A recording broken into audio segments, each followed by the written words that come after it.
Yeah, good evening, my people. You are all welcome to this very evening talk we talk. So it's about talking about the problems, the happiness, everything about us. But this evening, I have two topics that are very dear to my heart that I wish to talk about if I will have the time. Uh, One is about the usual thing on Biafra. The other one is a general thing on Africa. I want to talk deeply on these very two issues. Like always, most of you might have known now that I like to use analogies to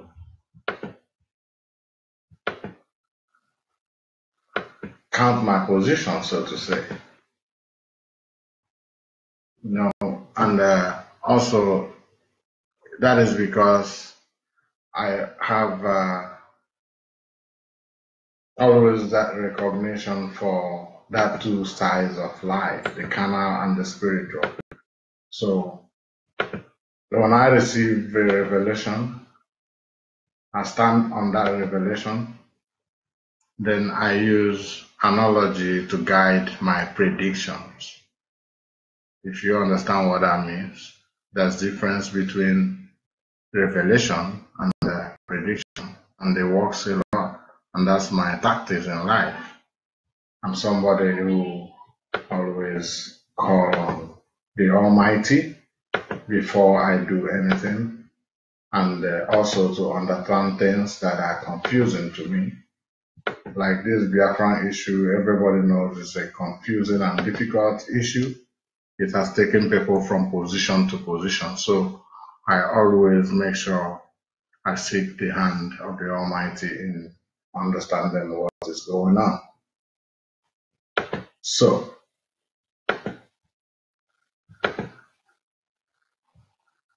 about the struggle and about Nigeria. The shout of division this time, everybody can see it now that it's all over the place. And if you look into Nigeria, the formation of Nigeria, you understand that there's three pillars: the east, west, and the south. And the north, sorry. So the three pillars that hold Nigeria, we also see the evidence in the River Niger and Benue, dividing the country into three. Irrespective of whatever we have today, that is the beginning, or that was the beginning of Nigeria. So today in the country, there's a cry from the whole three pillars that everybody wants to go. So that will tell you the problem is solved. But the problem now is, it's like three chains coming together to hook at a particular point in order to stand in agreement, in order to respect what we believed was going to be a wonderful nation created by the British, to work according to their guidance and how things work in life today. These three pillars have to have a referee that became the government. Also, the way things goes. So these three pillars come together to become the government. Now you have three chains with a government that stands as the referee. But as it stands now, everybody can see that these three pillars are now calling to be broken. They no longer want to be together. The chains want to be cut. Now, who is standing on the way if that is the case? If they want to go, the Igbo man will say, oh, they want to go. This is the three pillars that is Nigeria. Let's forget about the little other shouts from the corner. We will deal with that also. But let's talk about the real pillars of Nigeria want a divide. then what is holding up? Is that referee, that government that also comes from those three pillars: the politicians, the elected officials. Those are the people now who are supposed to be the referee to make sure that everything is working equally for these three chains that combine themselves. But unfortunately, the Igbo man is crying, the Hausa man is crying, the Yoruba man is crying now. Everybody have their reasons to no longer want to be. In this case, the referee should cut the chain. But the referee no longer wants to cut the chain now, because it's now like each of these chains are working now for the referee. It's only the politicians, who are those elected officials who are supposed to be there to make sure that everything is fine. They are blowing partial, and at the same time now, to cut off that chain, let Nigeria be divided. It is a call from the Arewa. It is a call from the Yorubas. It's a call from the Igbos. The three pillars of Nigeria say divide. What is holding Nigeria from divide is because that three chains is also evident as the river Niger. We see it there. The division into three is evidence that we have a three pillar, irrespective of all the other small outcries. The three main pillars of Nigeria says we no longer want to be together. We want to draw apart. So why is the government not tearing it apart? Now, in this case, if we are wise all together, it is easy, irrespective of the fact that each one of these pillars have their reason to say they want to go. They are coming from different angles, but now it is three against one. There's only one set: the referee, the politicians, the government, that these three pillars made. When the three pillars joined together to be able to live together, they had to make themselves a referee, which became the government. And now is this their referee that doesn't want to stop the match when they say it's over? Because they are the ones now gaining from all the whole things happening.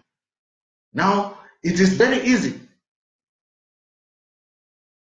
If these pillars understand themselves, each one of them says we no longer want to be. Now, each one of them have their reasons for not wanting to be.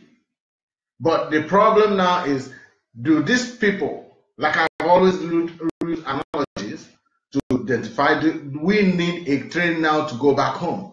If we meet ourselves in Nigeria and want to go, the Arewa want to go, the Yorubas want to go, the Igbos, where is our means of movement? We need a means of transportation to go.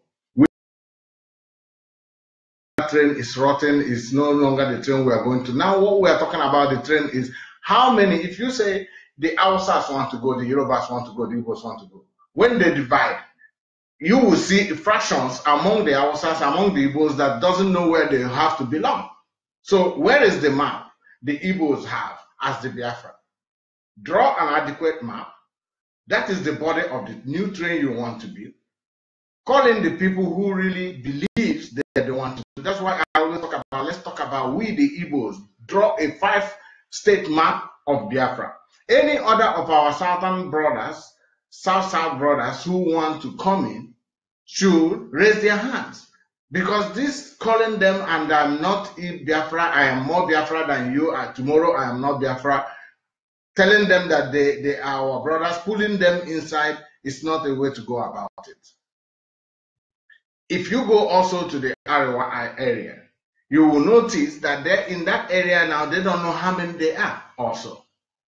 Likewise, the Yorubas, they cannot tell you how many people they will be calling that Oduduwa when the time comes. So the earlier they go, if we want to have a plan, like I said, the game is three against one. These three people wants to go. One person who they put in the place say they don't have to go. So how do they do it? Drawing of our maps, joining our efforts together, one another, irrespective of the fact that we call ourselves enemy. We can show our enmity outside, but inside we work together to divide ourselves. If the Arewa will come out with a definite plan, who they are thinking about, they have their own Arewa map. We all want to go. The Yorubas draw their own map. They know how many people they are. The Igbos, the Biafrans draw their own map. Then we meet ourselves. If we carry this map with our force, what we need now is to find a way to build ourselves in a bulletproof train. And we are going to get there. Each one of these groups that want to tear apart, let us come out, draw the maps, write stinky things like we have always written about ourselves, have a good setup, we can get to the international community. I've seen the fact that the Biafra, if you talk about now going the political way, there's a lot of confusion on that side. Now is the time, if you want to get it right, peacefully, for the Yorubas, the Igbos, the Biafrans, and the Hausas to know that they have a common goal. And because they have a common goal, there is a common path, a place where they should always meet, because that is where the divide will be made.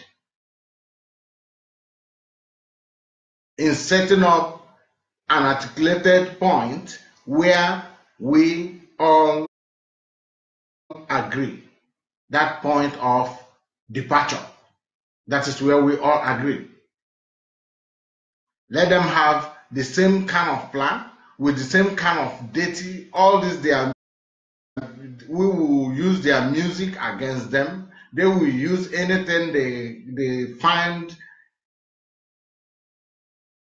good for them to use against us. The Yorubas do the same. They put it down in writing with their map of the people who actually agree to become a nation together. Then the rest of the people, like the South, all in the other ways, and also in the outside side, you see the people who will not know where they belong. So it's best now when we know exactly who is belonging where. Then we table all these problems to the United Nations. If we have the force of the Biafran people, have the force of the Arewa people, forget about the government, the referee, we put them there. They are the government, and the government is for the people. We now, the people of Biafra, and the people of Arewa, and the people of Oduduwa, the pillars of Nigeria now say to the international community that we no longer want to belong. And the referee that is supposed to be the government has failed each one of these regions, and at the same time don't want to cut the path anymore, because now it is obvious that what is holding Nigeria now is the government of Nigeria. The government of Nigeria is no region. The government of Nigeria is not an ethnic nationality. They have no say. We are the people. We put the government in place. The Arewa said they no longer want to belong in Nigeria. The Yoruba said they don't want to belong in Nigeria. The Igbos, the Biafrans say they don't want to belong to Nigeria. Why are we still in Nigeria? Because the referee that we made, the government that put us together, that's supposed to make sure that none of these regions were cheated, couldn't do that. The people and each one of these regions that is the pillar of Nigeria says they no longer want to belong. And now the referee, our own employee, says no, that we must belong. It is 3 against 1. It's just a matter of understanding. Just there is a point where we all, the Arewa, the Biafrans and the Jujuwas come together, that point of departure. That is the point of agreement. Then we have to work from that point. Have valid argument against Nigeria. Each one of the Hausas will come up with the dirtiness they find in the Igbos and come with the reason why they no longer want to live with the Igbos, the reason why they can no longer live with the Yorubas. The Yorubas will come up with their own reason why they no longer want to live with the Igbos. They come up with the reasons why they don't want to come with the Hausas. The Biafrans will do the same. Everybody table their differences and we carry this thing. We know our referee no longer want to blow this match over. So we carry it to the international community with the force Biafra movement have, with the force and the recognition, popularity, international wise now that the Oduduwa and the Arewa have made with the Biafra movement. If we combine fight over bypass the Nigerian government, the international community will do something because the people no longer want to be together. We have a lot of argument. We have a lot of dirty stuff against one another out there. We have been using them. It's all over. Go now, we find a whole lot of things from the time ago, the kind of things that the Hausas have been doing. I know this kind of call, it doesn't seem or look realistic to you people, but I tell you, my people, to do it in peace, this is the only way to go about it. Try in a way to link up with these other chains, the head figures in these other groups, to tell them, my friend, it's not a call for peace, but it's a call to actualize what all of us are looking for. You no longer want to belong. You no longer want to belong. And the government is the only ones who, even restructuring, they said, if you even don't, the Arewa said they don't need restructuring because they wanted to stay status quo or nothing worse. And now they no longer want to belong. Yoruba don't want to belong. It's very simple if we want to get it without bloodshed. It's not easy because of human pride, but a workable, peaceful way to get around the whole mess that is going around in Nigeria. I know nobody is going to take this measure, but like I said, my videos I do is for me to know my stand at a particular time. I have followed this thinking that this very election, the political system can work. Mind you, what I have is a 14-year program for Biafra. And what I do is to always follow the rim. Every other thing I am trying to work is a prediction. While my 14-year program I gave is a revelation. Even at the time Nnamdi was in jail, I made it obvious that with my watching the revelation, which must be, I knew that my prediction was, which can fail. Now, my prediction is different because a revelation is a must. A prediction is what you, according to your calculations and your innermost self sometimes, but not as deep as a revelation, because a revelation is a must be. I know that Biafra has a 14-year time period.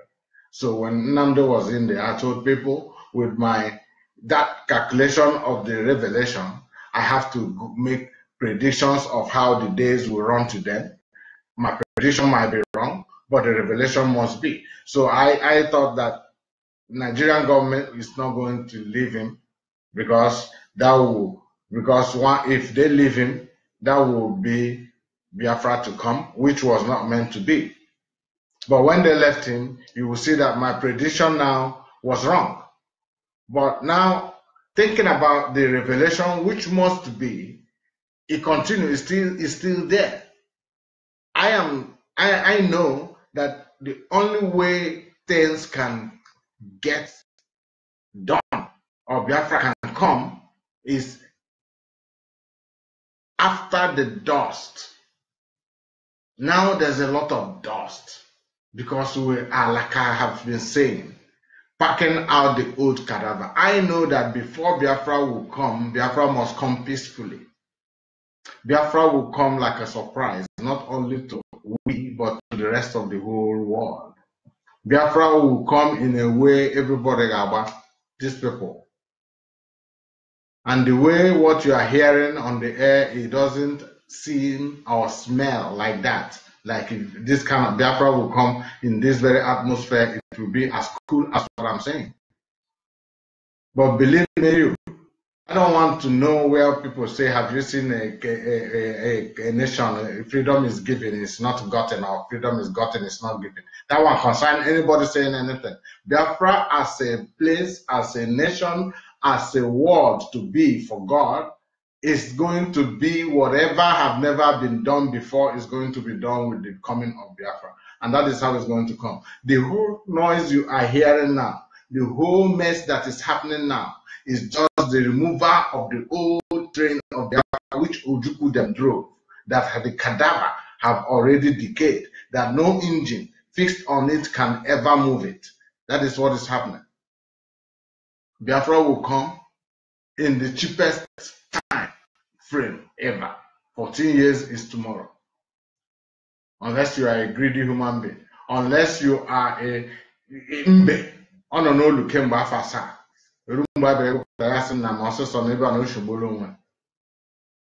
14 years for Biafra to come is no time to when we have started thinking about this our freedom. If we know actually it will be in 14 years, why do you want a Biafra that will come and kill the whole people? The Biafra on air now is a rotten Biafra. The Biafra on air now is the one that killed our people.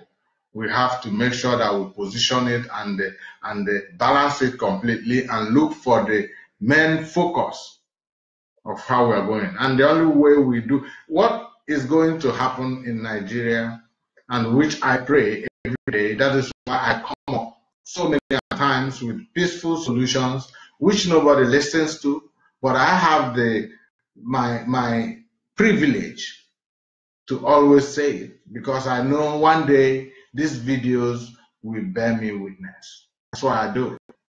I come up so many people, because of my opinion, say he's not a Biafran. They don't even know where I belong, because they don't know what is called peace. They don't know what Biafra means. Biafra means the land of God. The land of God doesn't come with bloodshed. You people have disgraced what the whole blood that is coming now is not going to flow with the new coming of Biafra. The new coming of Biafra is going to be purely whitewashed. Unless you don't understand what we are talking about here. I wasn't in the position of telling you or praising or making mouth about the kind of Biafra. But people have been doing it. Oh, I will keep because of Biafra. Oh, I will do you know this and that. But they don't even know what it is. It's a highway.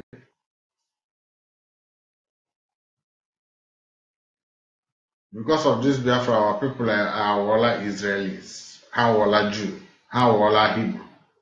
They have become everything. I asked them a question. If you are Hebrew, if you are Jew, if you are Israel, why are you in Nigeria fighting Biafra? Go to that place to see your land.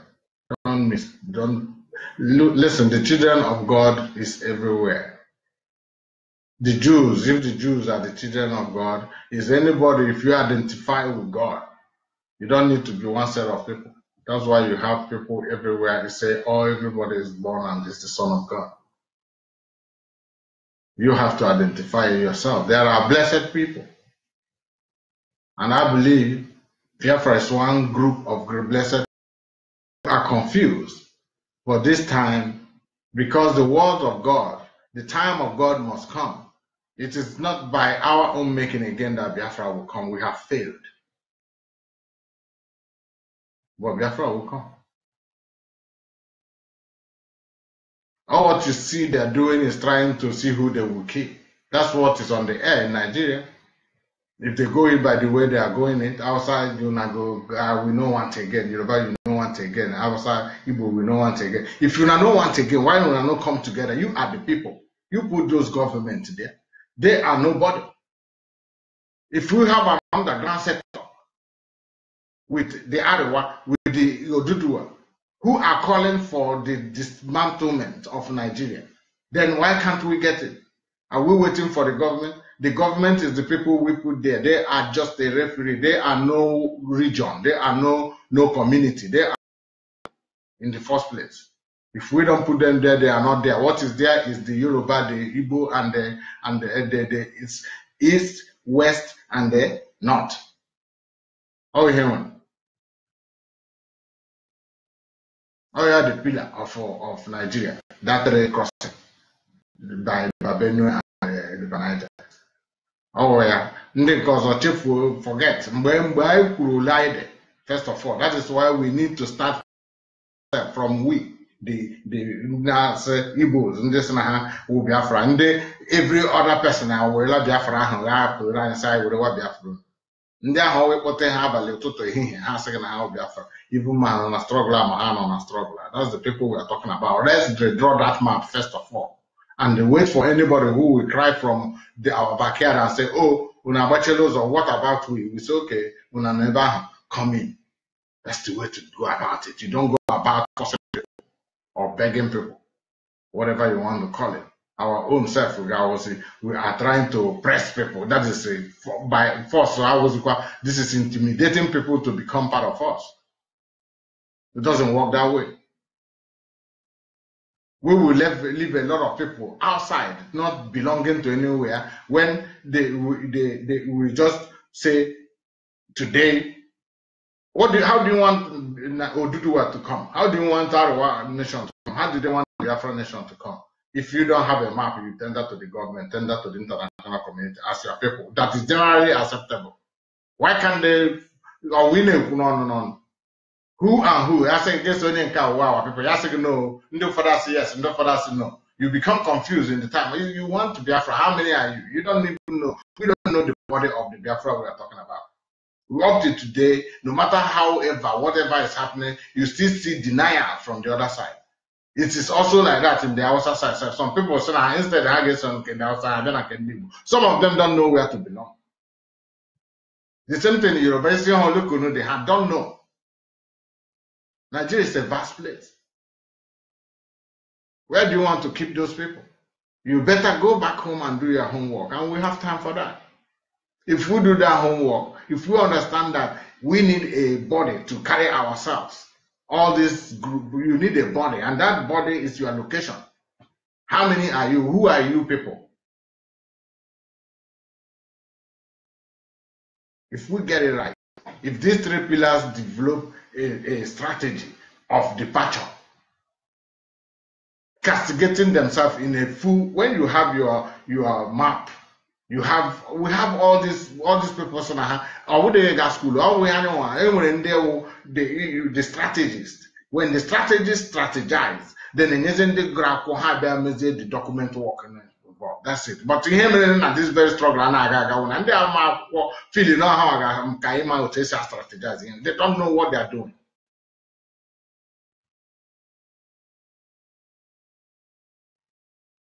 You need the engine. You need an engine in this very struggle, the brain box of the struggle, where the brains will be coming, going floating to the educated ones. That brain box will comprise of wise people or what they educated people.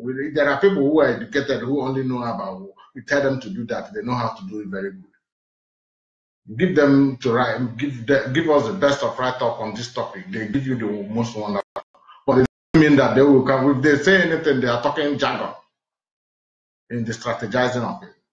But we need the people who understand how to put one and one together and make it two. People who are, when you are thinking 6 months, 1 year, what the result of what you are doing, we want to do will be in the next, what is going to be the consequence. And you also put a guidance to whatever the consequence is going to be, because you will always be 1 foot ahead, even sometimes 2, 3.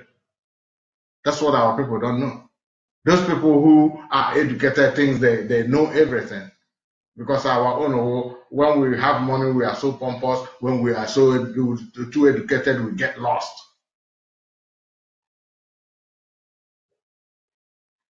So right now, I'm only talking about saving Nigeria. Because if you don't save Nigeria, all right, to tackle our own people. Even our people, they know anyone self from abroad here, it is going to affect you one way or the other. That's why in everything we are doing now, we should recognize that Nigeria has already fallen. The three pillars of Nigeria have already decided to go apart. The only thing holding Nigeria is our own servants, the government, the politicians, the referee we put there to balance the equation that has not been able to do the work. Had the few. The only few. Hausa said go. They are no longer there.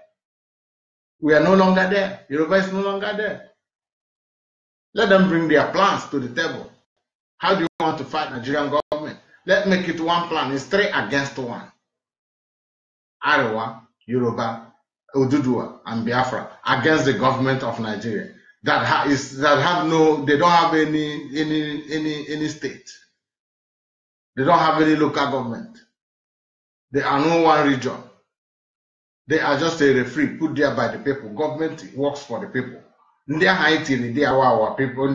Now, the only people in Nigeria. If you watch what is happening, that is exactly the analogy of what is happening. And the only way to go around this is to go over them. If they are the referee, we have the directors of the game.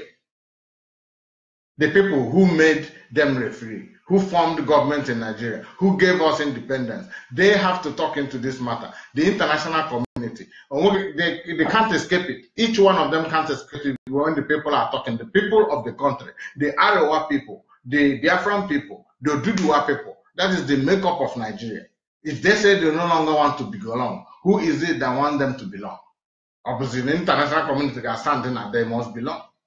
It's a simple way, simple strategy, a very secret, remote, very tiny. The only way out is always that very tiniest road. Nobody will see it. Even when they see it, they don't believe we can penetrate them. They don't want to try it even. They don't want to look at it. That's the only way to save. What I'm saying is because what is going to happen in Nigeria in 2018 is going to be disastrous. With the way things are going, our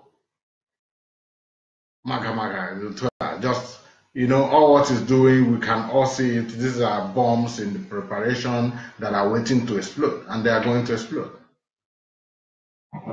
The only thing I pray is let it not go as wide as full sketch war in Nigeria, because that will not also give you Biafra tomorrow and the next tomorrow. You people who are shouting Biafra now will be regretting. A lot of people will turn off to hate their heroes because of condition you find yourself when you are in the midst of it. I've not been there, God will not, but if you have soul, if you're a human being, if you feel, you understand what it means. You go to war in your dream. If you are a person of God, God will put you in these positions. Then you have the feelings. That is how the people of God understand things that other people don't understand. Those things that you are not meant to feel physically, God put you in those situations spiritually. Then you come back to have remorse. That's why you don't want those things to be. If you know it, how it will be. People shouting Biafra now will keep their mouth shut if they envisage what Nigeria is going to look like in 2 years if they keep going where they are going. Everybody will be praying that 2 years never come. From now, from what I'm telling you, the way we are right now, the only solution to this very problem now is, if you want to get it right, Biafra have 14 years. A lot of paperwork. Is to tame down completely the tempo of all these rhetorics from all corners so that you don't overblow the pot. Go back home and fix a train. Know how many people are you on each side so that we are not going to leave some people hanging, not knowing where they belong. Or you just see a deny. That's going to also cause the fracas. We have about 2 to 3 years, tame this very temple down, go back, forget about what the suffering is there. It's better the suffering that we are facing now that will end in the next 14 years, which I am sure about, than the suffering our people will enter into in the next 1 to 2 years from now if we keep going with this tempo. A lot of people will regret it. My video will bear me witness. That time there will be hot cake. Not only 2 people or 1 person I'm seeing there will be watching it. They'll go back to find them, to understand it. If we are smart people, let me not say wise, because everything we are doing has not come close to smartness, to wisdom. Sorry. Everything they have been doing in this very struggle have not come close to wisdom. If we are smart, this is the time we collaborate. We tell the Hausas, the Yorubas, that we are smart. We lead the way to separation in peace and beat the Nigerian government. If that is actually what they are looking for, we should know it. If the Hausas are looking really for us to go, if the Yorubas are really looking to have a do, we should know it and start making noise. We should try to coordinate them. Each and every one of us can facilitate the plan. Why not?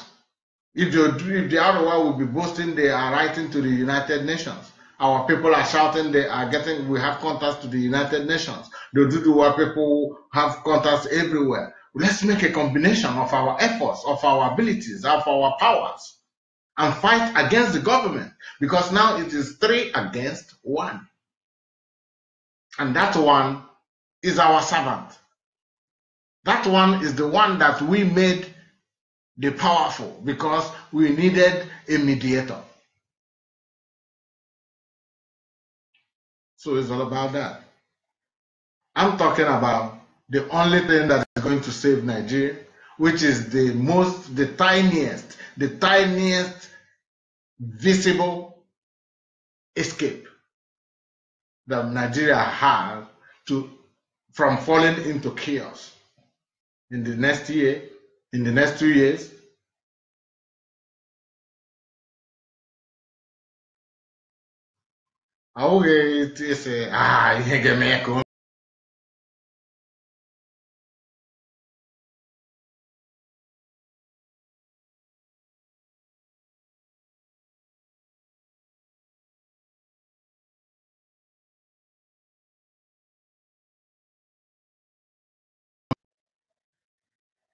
So none of us who have experienced problems. See Anyewa, you know what is Anyewa? You see it really come, light ones that really touch you, that really shaking you. Kofokwa. My brother, I mean, there are some kind of things. Life is not a job, but the most wise guy is the guy who survives tomorrow.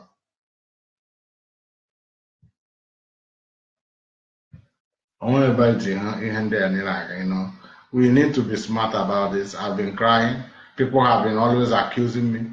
The worst of it all is that now any word that is not boycott election means that you are a saboteur, you are against Biafra, But they don't know what there's nothing like boycott election, no matter whatever the consequences is. I've seen a lot of write-ups. I've wondered a lot of things myself. How is it going to look like?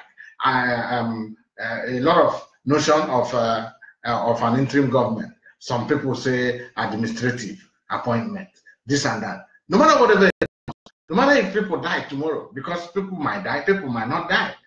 We don't pray for anything, but anything can happen, no matter what happens. What we are still falling into, what it is only driving is that total chaos. That is, no matter whatever happens, it is not going to become a good result. So I wonder what you are thinking. I wonder what you're thinking. No matter whatever happens, it's not going to be a good result. Whether the election hold, whether the election no hold, it's not going to give us any good result. It's not going to give us referendum, definitely. It's not going to give you Biafra. We are not trying to maybe make people lose their morals or something, but it's being realistic. It's being realistic. Now, there are ways referendum can come by shouting. Yeah, sometimes you can get it also by shouting, but that shouting needs to be really loud. And you really need to go a little bit more deep into something like violence before now you see that response from the international community start. There's nothing you can force Nigeria alone if you don't make a loud noise that will, the international community will impose them to, okay, do something. Let's see, what are we doing here? Nigeria will always deal with it their own way, and their own dealing with it their own way will never tell them to call for a referendum. It's only to call for chaos.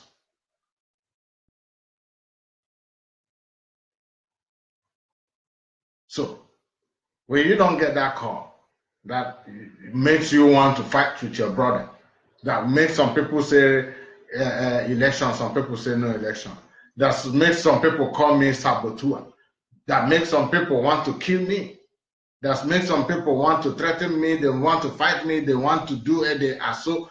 If you don't get it, what is the need? And we continue. Now, we don't know what the Arewas will do with their quick notice. Boiling point. Let's forget about Yoruba, they will react. If somebody reacts against them, or if they feel that, yes, there's need for, there's an escape route there, nobody knows what is going to happen. But one thing I'm sure is that Biafra had 40 years. That one I'm 100% sure. You go up, you go down. I can tell you any other thing that happens from now to tomorrow about Biafra is a prediction. A prediction can be sometimes work, sometimes it doesn't work. People predict something it doesn't fulfill. But a revelation must be. My predictions are these things I'm telling you, that if we go this way, it will go this way.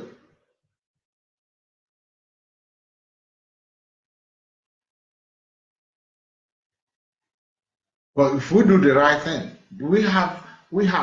That's why there is no typical or definite revelation like a catastrophe in Nigeria, next year or the other. That means there's an opening if we don't make a mistake. If we can think, sometimes these things just blow out of proportion because of reaction. Then it becomes what it is. We have the chance, the opportunity to mend the situation in Nigeria generally. I am talking because of the lives of people, those we have lost, those that we might lose if we don't take time in the just nearest months. That's what I'm talking about. And that is about Biafra anyway. Now, I said I want to talk about two issues. The other one is about Biafra. The first one was about Biafra, and now I want to talk a little bit about Africa in general, because it concerns Biafra also. Biafra coming, because Biafra must come, is going to swim in the ocean of Africa. So it will affect also the Biafra, which I believe is going to be a wonderful Biafra. So we have to talk about what is the problem in Africa. That problem, we have to talk about it because that problem might come also to engulf the Biafra when it comes. We have time for Biafra. Everybody do what you're doing. At the same time, we start now to think about Africa and see if there's any awakening from any angle. We have seen it a lot of times, a lot of professors, doctors, engineers, conferences, African conference here in Germany, there in USA, in Switzerland, in Oslo, everywhere. We have been having wonderful speeches, and our professors, our doctors, even but now, why are those things all these are our professors, all these are doctors, all these are people, doesn't have any effect to what is happening on the ground to people at home? That means maybe we are clapping for nothing. Maybe they don't really deserve it, because what we really need in life is a change. This time, Africa is the third world country. And mind you, we were the first, the number one, mother of all nations. How did it just turn like that? I had number two. I'd have each other to the last. And there, up to today, we have wonderful people. We cheer, we clap, we call heroes. Sometimes I don't know how all these hero name. I don't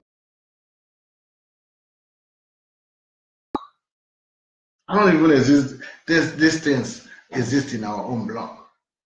So when I think about all those things, I think we still have to do a little bit of more soul searching, thinking about what actually is the problem, because the problem is they haven't gotten it, because they have said everything, and it's English also, and it's not French, and it's not Portuguese.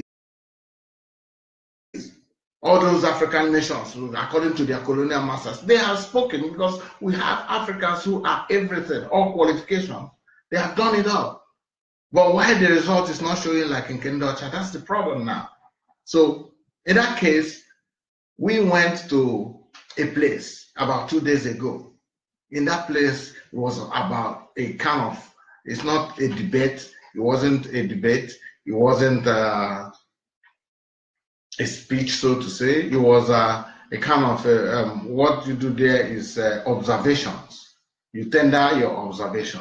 That's your observation now. They have to go and work on the observation to turn the observation to it. If the observation is one that they should look into, that one that makes sense, that observation now will be carried over and now turned into a debate in the next section. So the first section, I went there. A lot of Africans, Europeans, everybody thinking about why Africa hasn't gotten it right, if you have any observation.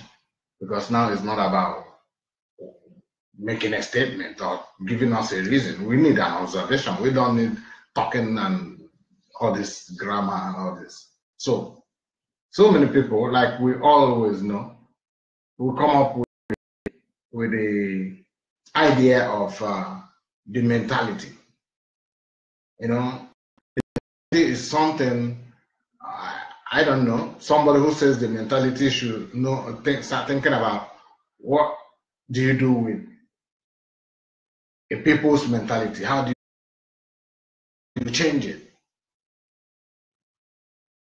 And what is that mentality in the first place look like that you really want to change? How do you identify the mentality? Is a vast, when you talk about mentality, you are talking about people, different characters, all combined together to become one thing, or similar, or have a kind of culture, becomes their mentality. You can talk about changing one's character as mentality to one's character, but a people. So it's left for people who want to make that argument. There were some funny opinions, like people saying is the sun, the weather you know, so many of them. But what happened was I came up with, because I myself, I've been thinking about it a long time. What's the problem? Having all these things we have, why is it not working? So the simple fact is where our belief system is. What is our power? When you want to think about why Africa is not working today, you have to think about what Africa was before. Did it work before? We are saying it's not working now. If you see Africa before, to us, to our what we believe Africa was working before. And when we realize that we have been sold, we have been taken over, since the white men came, we understand that we have been classified, we have been downgraded. Now we are third world country. We are below the need. So that means Africa was working before the white man came. Up to today, you hear it from a lot of Africans, is the slavery, the colonization, and the slavery. Okay, now that means to get this fact right, we have to start asking, at the time Africa was working, what was our power? What was our strength? What was holding together? What was, because in those days, people steal like what we know now. People, you can keep your things, and they say you go around according to history, stories, Bible ones. They are going to be there for hours, for days, for times. Look for the person, the owner, bring a lot of wonderful livelihood as at then. So if that is what was, that we had the opportunity, a system, a way of life, and we have a source of power that was guiding Africa as a people, then what was that? To my understanding, I say the thing that was keeping the peace, the thing that was putting people into, you know, what keeps peace, the of fear, makes people quiet, something they're afraid of, or something they have to be respectful of, something that is doesn't have to make you think twice before you do anything. It should be the source of power, the guidance. The white men had their police, they had their guns, and with that gun they came and they took us over. Okay. But what did we have? What was holding us together, keeping the peace? To my belief, we have our chiefs, our kings, and the kings believed so much on their spiritual guidance through the chief priest. So I believe all with this was the strength, the power of the king, and the king used this power to influence the people, because the people believe that the king has these possibilities, this opportunity, this power, this crown on him. So they should be fearful of him because he controls every other power around. So if this was keeping the peace, like the police was keeping the peace, Europeans with their guns, what keeps our peace is the understanding, the knowledge that the voodoo is always there, watching you. Now, we'll ask the question then, how did it happen that the white men used a manufactured substance to come over, run all that way without being notified, without being seen by our own spiritual? Our own was spiritual, because the way it works, even up to today, we see that. Even that makes me wonder, because people say, "Anagwo or dechi, you know, if it works, we'll come to that. Why is it not working? To win over the power in the world, you know." But what I'm saying is this: We have to ask the question, how did the white man came with their gun, man-made product, traveled all the way down, all the whole Juju in Africa, never notified them that there is trouble on the way. But this Juju always tell us when there is going to be trouble on the way in Africa about a lot of things, a lot of times. They make the village, they hold the village as ransom, sometimes make sacrifice because of things that they predict or they say was going to happen.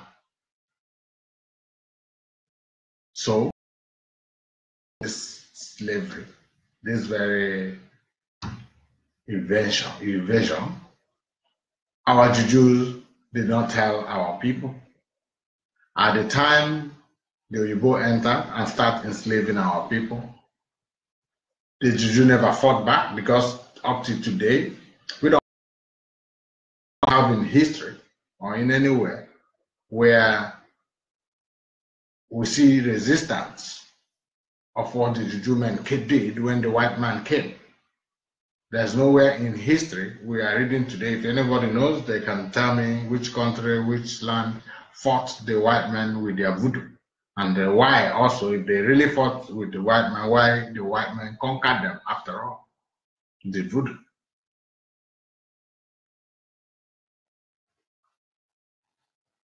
I don't see them fighting the voodoo, but if they did, I don't see them fighting the white man in any history I've read so far. If not been a story or a gossip or even a rumor out there that look at what the Africans did to the white man. Today, we see that you can shoot somebody, they still see it, supposed to believe it. You can shoot somebody, the person will not die. Some people said, but if you shoot them with a missile, but the white man did not.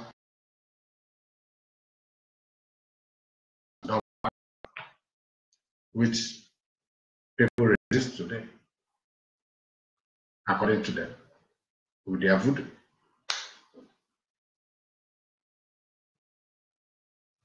We know in our place, when we have why our people didn't start to give them a chance one by one, so that Hannah and they field, they will fall sick. It didn't happen. So we have to ask the hard question: where were our Juju when the white men came, if they are really existing? Because we have to start thinking of the problem of Africa. Why should we be having, because up to date, people still believe in this Juju. People still use this Juju. If you ask yourself that question, where was this Juju at the time we were made slaves, at the time we fall into this public humiliation, demotion into a third world country? We were overtaken. Where were this Juju? If they are working, that's a question. So if this Juju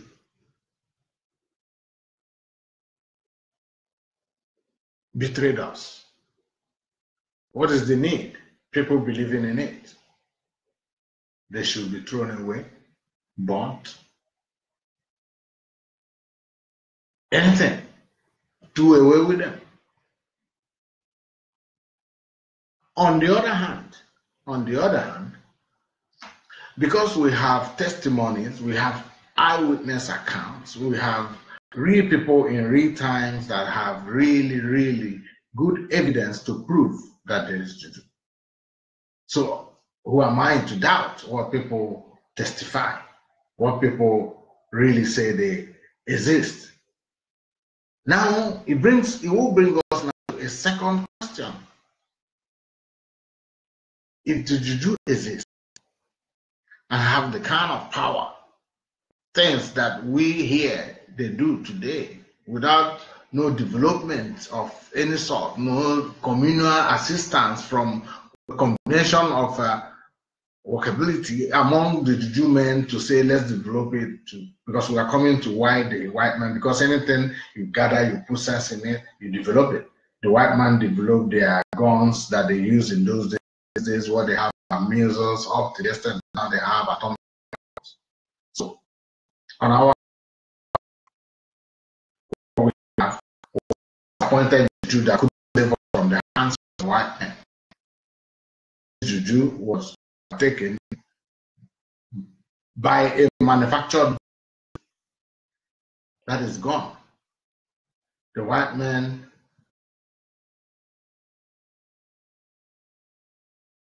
came, but Juju never told us there was danger on the way. This Juju always tell the villagers about that, but in this time he never told the people that were white men with guns coming in any form or shape that he could have told our people, because we know that that was the guidance of our time, the power of the kings of the land. We know that is why you put your thing anywhere in those days, you come back in 1 week, you meet those things there. So that was the guidance, that was the police. While the white men in their own way, they have their guns, with factor and their police to keep peace. So they use their manufactured substance to overtake our substance, which brings us to that question: how can that be? There is nothing of the resistance of our Juju to the our people are going to time.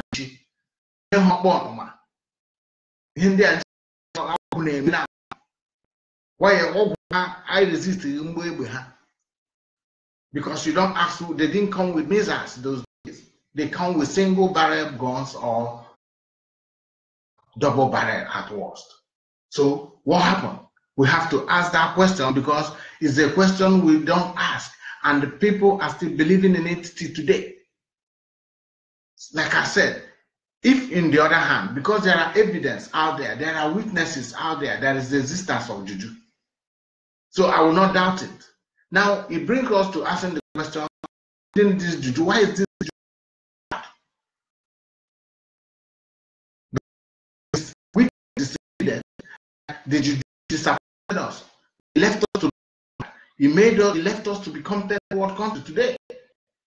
So there must be something we have done that is wrong.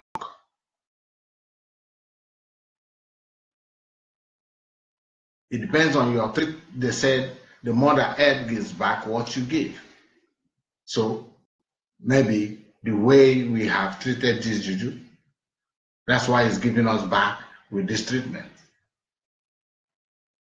Now let's think about how we treat Juju.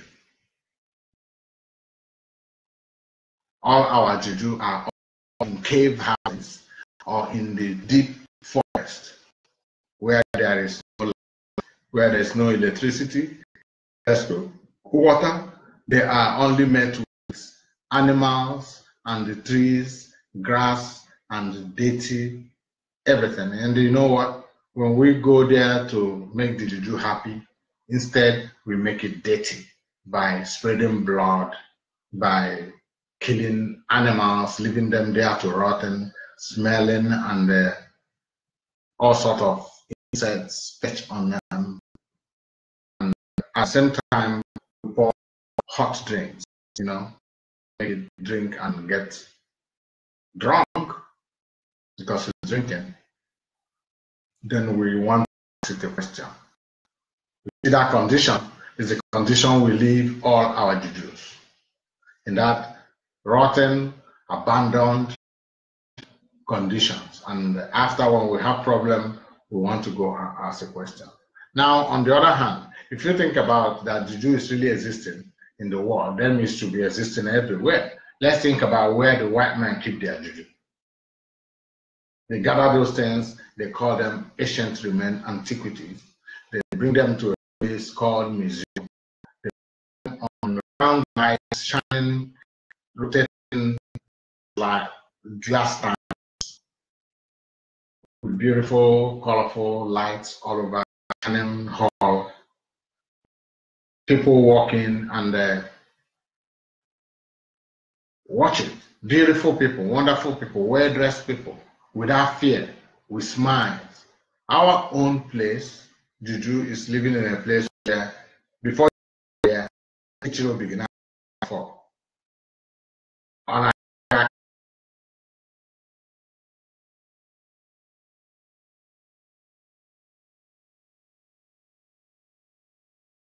can't take on a even if you are guilty, you are in shock, afraid. And now you are meeting these two Jujus, the Oyibo one and our own. If the one have to be asked a question, what do you want that you will be telling them? And what do you want that you are seeing? That's why you are seeing laptops, which I'm talking with you. That's why you are seeing airplanes. That's why you are seeing televisions, telephones, wonderful things. If you go to ask our own Juju that you treat that way, something, he will tell you how much they give Sunday. And they will tell you how you can revenge the death of Sunday, killing Tuesday and Wednesday.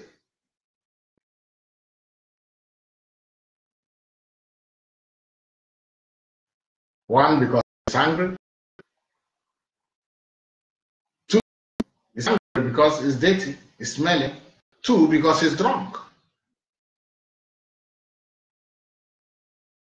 He's wrong.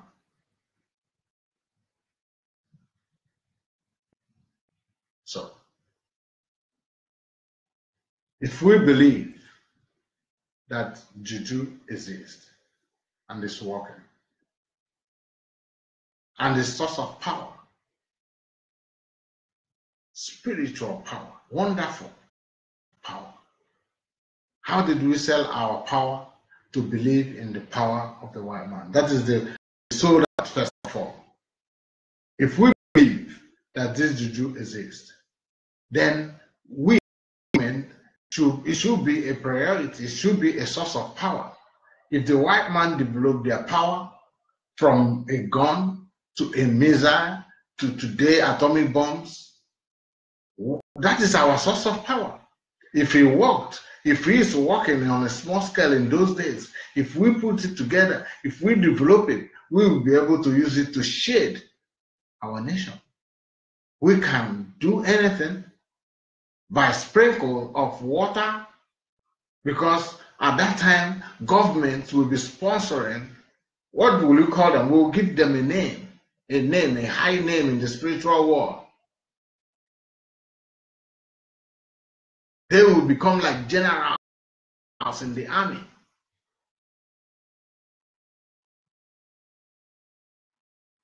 They will become all those things you have in the military, because that is our own source of power. That is what makes America today the greatest power, is because they have the military mind, the possibility to kill you. That is it. That's why everybody's afraid. Then you couple it with that gave them, now they have the finance. If you have power, you own what you want. So these are the questions. My own observation to this very group on that very occasion.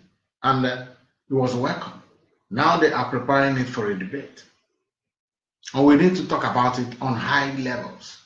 What is the meaning of Juju in Africa? Because today, it have also escalated that people have gone to that Juju man now to take another power to become pastors. Another source of belief. Another source of hope that keeps you down. Now, if you talk about the state of worship, you start to wonder what is happening. I take a sample from in my country, Nigeria today.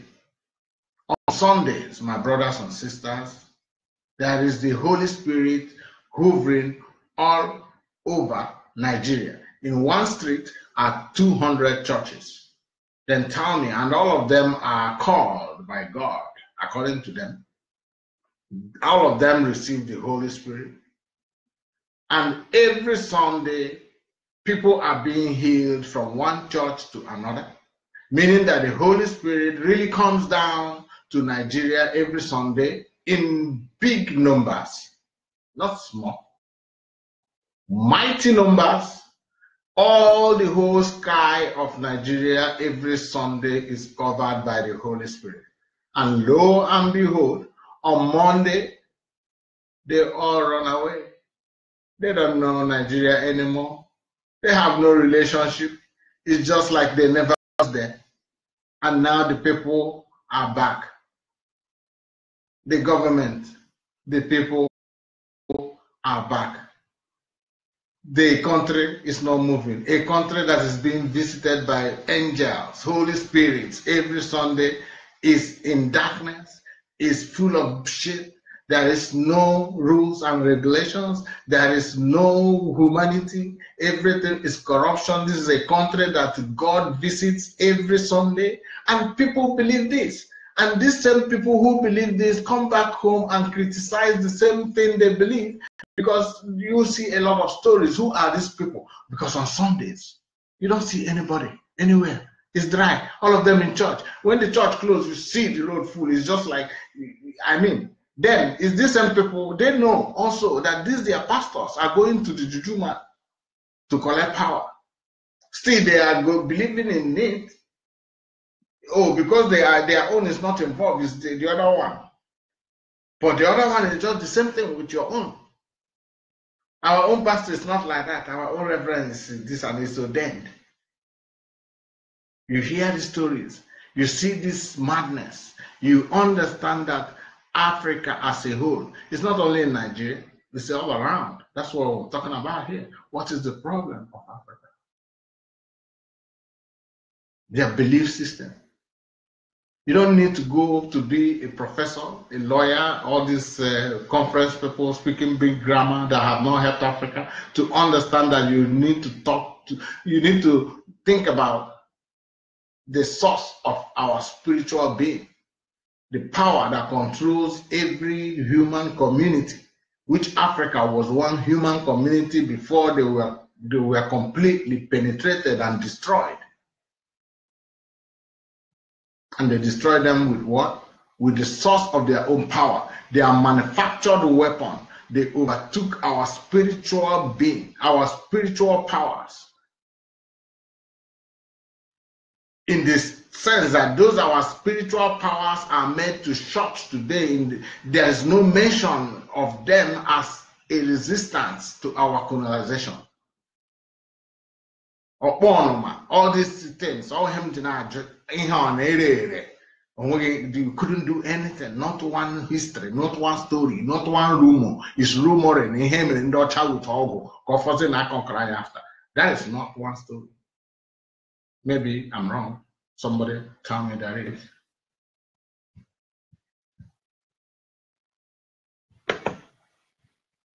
Please. That is what I'm talking about. Another thing that concerns Biafra in this issue of Africa again, because Biafra need to watch out. We are coming to swim in that ocean of Africa. So that meaning that river, if that water is rumbling, it is really going to worry us. So we really need to try our best to see if we can steady the water so that our ship will be steady. We have to point at another. That is why I am concentrated when we are talking about Biafra. Also, I'm concentrated about the Igbos. Something again that happened within the colonization. That is a big problem, a factor in Africa. The gathering of communities, religions, cultures, language that are not the same together and making them one country. A people supposed to be one language. That's what makes a successful country. Watch Europe, German, French, Belgium, Britain, America as a continent, a whole, China, who is successful without speaking one language, without being one people, without understanding that they are one. Even up to the extent that there are people who speak one language that are not even in one country.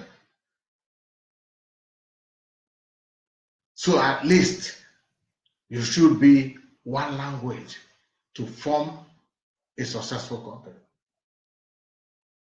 It will be easier for us if, because of what I'm saying, even if we redraw the map to be a 5-way map, because that's what we have to do. We really have to do it before you say you have started looking for Biafra, because the Biafra today have no map. They don't know who is Biafra and who is not.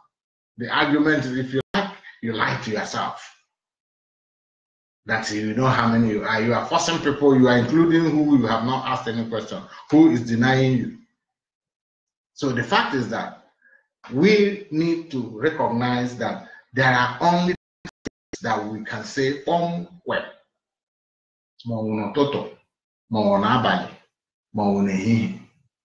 These 5 states, they are Biafrans.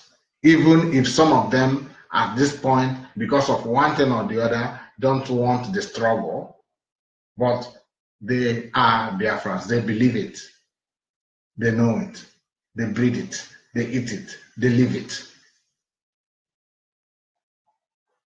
So if we have these people, first of all, as the body, the doors will be open for our brothers who will say, what about us? Not the ones that say, oh, you are part of us. We don't want to tell you who you have to recognize who you are. If you don't recognize who you are, you can also be a different nation. We have that example here also in Europe. German speaks German. Austria speaks German, but they are not one country. But it doesn't mean they are no longer brothers. Problem with that. If this they don't want to belong to Biafra, it's not our right to say you must. We have to understand them and take them also like a neighbor brothers. It's as simple as that. I argued people, I say, oh, Sunday, they say, how can you say you are not Biafra when you bear Sunday? Say, it's not a problem if you say he doesn't want to be. When Austrians and other German names, and when the Swiss and other German names, but they are not Swiss, they are not Germans. Okay, maybe only German is oh, you say your name is Mr. Schumann. You say you know the German. No. So I am saying the better country we want to be, the one language we have. Any of our brothers who speak the language who don't want to be can also be in their own. But we know that both we have our central language, which can always be, even all these other brothers, when they come in, it is easier for us to develop a central language with them than any other thing. That is why we recognize them if they recognize themselves. That's what we're doing. That's what I'm saying.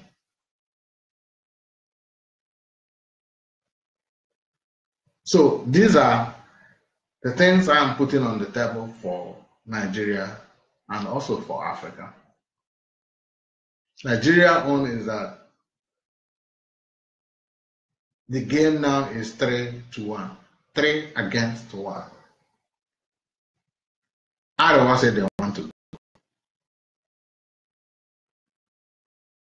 Yoruba say now they want to go. Biafra have long been crying to go. Now the game is set. These are the 3 pillars that make Nigeria. If these 3 pillars have decided to fall apart and rebuild themselves in their own ways, you ask yourself, what then is the problem? You find out the problem is the government. And the government is the servant of the people. It's just like a referee, because we are 3 different people God so kind. That kind of arrangement is there in every nation as a country. So Nigeria was the one that needed it most. And finally, we found out it didn't even help. So these three junctions needed a government to make sure each one of them are not badly treated. But it didn't work. And right now, the whole three pillars are calling it a quit. It is unfortunate that our own servant says no, that we must have to be, because we gave them power, and that power is their gun. But we are not going to fight it that way. There is no need for the Hausas, the Igbos, the Yorubas to make noise on the street on their own, or to fight one another, cause chaos, cause lives, destroy properties. There is no need for that. The game is already set. What the Nigeria government, as the servant of the people, think they have as the power against the people is only their guns. And these guns, we are going also to bypass it, in as much as we are bypassing them altogether. And that's the only way the peace will come in Nigeria. That's the only way Biafra will have the clean pathway to its actualization. Let's make use of a very narrow opportunity. If you are a lover of peace, if you're a lover of Biafra, tell it to others, share it around. It is very easy. The game is already divided. The Hausas say they want to go. The same thing, the Yorubas, and the same thing we. The only thing is to coordinate. Come to that point of the differences. That point of difference is the point where we meet. That point of division, that same goal they have that we have, is where we are going to work from. By telling them, okay, you understand it now. We have differences. We are having a meeting of departure. It's not a meeting of reconciliation. While the Nigerian government is having their meeting of reconciliation with themselves, we are having a meeting of departure among us. How are we going to subdue this our servants that is now becoming a problem? The Nigerian government, the only Nigerian government that say the country must be together. How are we going to defeat them? It's only by working together on that channel that we agree. Departure. That's a channel that three regions, the three pillars of Nigeria. The only thing now is that among these three pillars, there are tiny noise from outside that we don't know how many of them want to go. But the pillars fall, they have to fall also. Then we really need to know. We really need to know how many are you, the Ariwas who are calling for departure. How many of you, if you draw a map now, how many people are coming to, how many states of yours there coming to stand up? We are asking the same question to the Oduduwa. We produce our own. Come together, bring this. We ask the Hausa people, ask the Yoruba people, and we should do the same. Bring the most stinky thing on the table you know about the Igbo man, you know about the Yoruba. Put it as the excuse. We are going to submit. You have your own dirty things you have for about the Igbo man. The Igbo man compiles his own dirty things he knows about you. Why you cannot live together? The Yoruba man do the same thing, vice versa. Everybody do some rough, dirty work against one another. What you really have in mind, or how you really feel, because we know, we did. We don't really want to use the terms enemies because we are going to be neighbors. But within us, we know that we are not really fine in mind. So we'll say, come up with whatever you think is your state of mind, whatever you want to use against us, to make a case that you no longer want to live together with these people. Yoruba, come out with that same case with your mouth. We, the Biafrans, do the same. We carry these things, bypass the Nigerian government. We are going to show them a copy, give them a copy of what we want. What they are saying is no longer important. Nobody is coming to fight them. People do their things. They are doing. There's no much noise on the street. People should tame down the noise, because there is time. This whole job is not as if, as I'm saying it, you just do it 1 + 1. Before even the calls go around, before even the getting together, the preparation of the papers and understanding of what we have to do. We have to be rough on each other on paperwork. Then we move with the recognition the Biafra organization have already in the international community. The Arewa have. They have written a letter sometime with the United Nations. Likewise, the Biafra movement. Likewise, the Juju. They all have influence in the international community. If we combine this force, then move, we will find China. Don't tell me that our influence combined will not get into the United Nations and make them see what we, the people of Nigeria, feel, not the government. The government works for the people.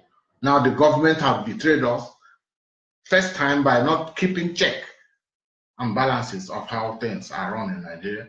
People are being marginalized according to the Igbos. We make our point based on that. We are, according to the Hausas, we are the trouble, we are the shame of the nation. The Yorubas have to make their own case against us, against the Hausas. Let's bring all this case now and say this is the reason why we no longer want to belong. And we want you to call for a referendum.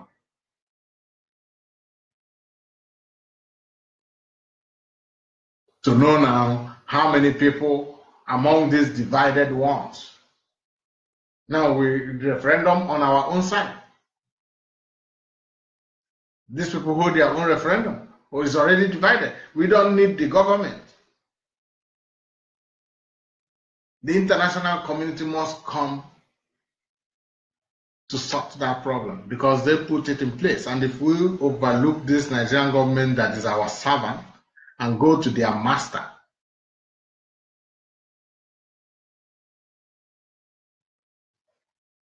we'll get it done. So that is it for me this night. I say, oh, it's getting late. So I say good night, my brothers and sisters. I think that will do us right this night.